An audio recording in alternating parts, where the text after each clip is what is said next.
I'm going to give you a driver lesson today, and I really hope my sincerity reaches you guys. Don't spend a fortune on lessons. Just try this move. The driver is the most important club of all.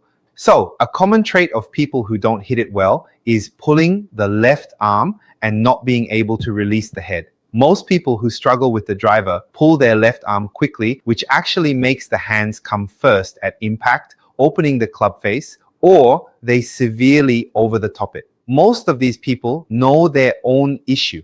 I keep pulling it. I can't release it. They know it, but why can't they release it? If we think about it, most of the problem is that the head doesn't close fast enough and stays open. With a driver, the club speed is much faster than with an iron. Being faster means, for example, if you have 2 seconds of leeway on the downswing with an iron, you only have 1 second with a driver. In other words, our golf club needs to open to some extent on the backswing and close at impact. But there's not enough time. Because the timing is so fast, there's no time to close. So it mostly stays open. Pros practice so much that they nail this rotation and release timing, but most amateurs are late with it. So once the head starts to open, the compensation mechanism kicks in amazingly. And they either pull with the left hand to force the open head closed, or they use their wrists to flip it over, resulting in these two problems. So when you start pulling with the left hand, at first you think, oh, the slice is gone and it's going somewhat straight. But as you use more power and gain experience, you start struggling with hooks, wondering, why do I keep hooking it? Ultimately, if you can't close the head, you can slice it or hook it. So you need to know how to keep this head from opening. First, the reason the head opens so much is surprisingly in the grip. When gripping a driver, I hold it slightly stronger compared to an iron. Just gripping it slightly stronger makes it easy to close the head. For example, let's say I gripped it with my left hand turned over like this. Look at the head shape in this state. If I extend my left hand fully at impact, the head closes easily just because of how I turned my left hand over. Now, let's try gripping it completely weak with my hand facing the sky. Now, in this state, even if I just extend my arm, the head doesn't close. In other words, you can close the head just with the grip, but most people grip it too weak. A strong grip is more in the fingers, and since you grip and turn it over like this, it closes like this. If you grip it with your palm, the back of your hand faces the target, making it a weak grip. If you try to rotate with a weak grip like this, the rotation doesn't work well. For example, I gripped it deep in my fingers. Since I gripped it in my fingers like this, it's so easy to pull with these fingers and rotate the head. So, while gripping it too strong isn't good, when you look down from above, you see the knuckles, right? These knuckles here. If you only see one knuckle from your point of view, you must change it. When you see two, we call it a standard grip. And when gripping a driver, I say seeing 2.5 to 3 is perfectly fine, right?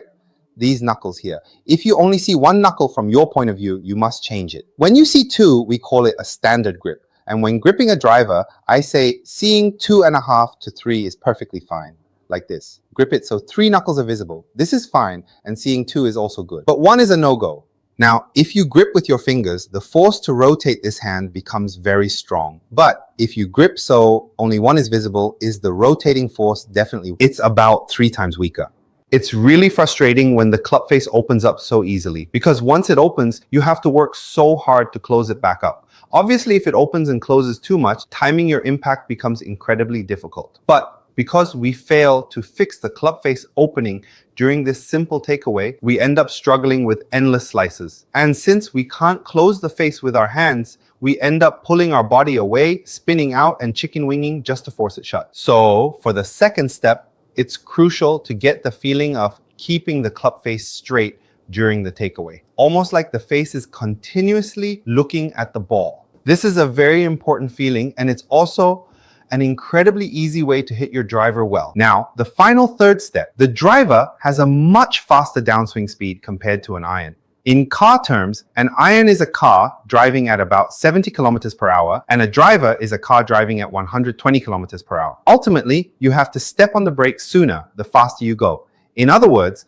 the release timing for a driver must be much faster than for an iron. How I explain this to many golfers is to just release it right by this right foot. I released it. I released it. And some might say, but pro, when I release it,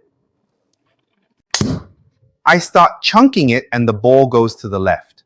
This is the happiest news for me. From that point on, you are fully prepared to hit the driver well. Now, once you learn the body movement, the lower body movement, and the torso movement, you're almost done. So it's very happy news. But many people get scared there, grip tight again, and go back to their old ways. They had the rabbit caught, but they let it go right there. In this state, the next thing to learn is to move the hands from the inside out, giving the feeling of going straight up as if drawing a Nike logo with the path. This feeling. Your arm should move as if your hand is going from this pocket outward, like drawing a sword over there. If you do this, what happens is, well, the reason the ball goes left is because if the hands drop behind, the ball should originally go right and then hook hard. But going left means even though it dropped behind, the head is hitting first without you realizing it. Like this, dropping it behind and using the wrists again. Dropping it behind, but getting scared and using the wrists. Now, to prevent using the wrists, if you draw the sword hilt over there, the head doesn't come first. Instead, the hands go first and you feel the head following, which squares the head normally instead of closing it, leading to a natural rotation. If this happens, the ball will start right and draw back in, creating a push-draw ball flight, and then you should move on to what pros often explain to you, shifting your weight and rotating all the way through, leading to a natural rotation.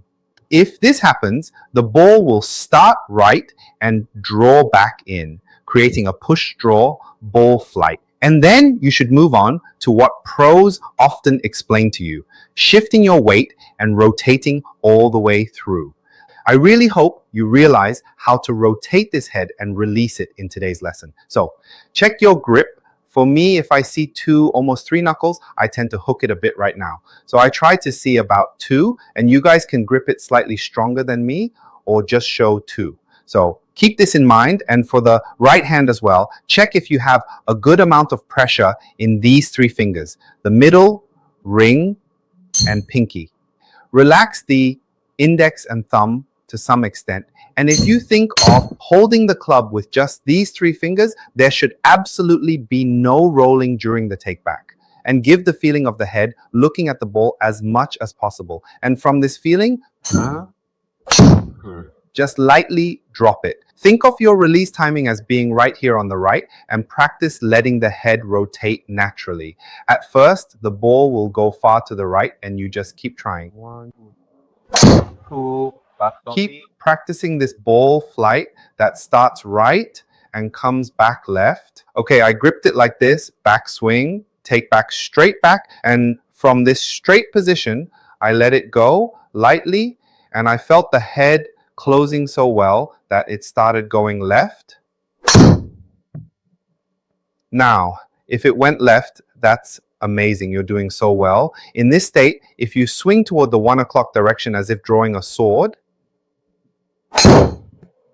the ball will start to the right like that and draw back in. And if you incorporate the torso rotation, the ball will go even straighter like this. Today's lesson was about why we can't release the driver head. And I believe you can easily release the head just by following this lesson. Don't just memorize it in your head. Make sure to put it into action, and I believe your golf will improve very easily. Well, have a great day today, and I'll see you in the next commute lesson. Thank you.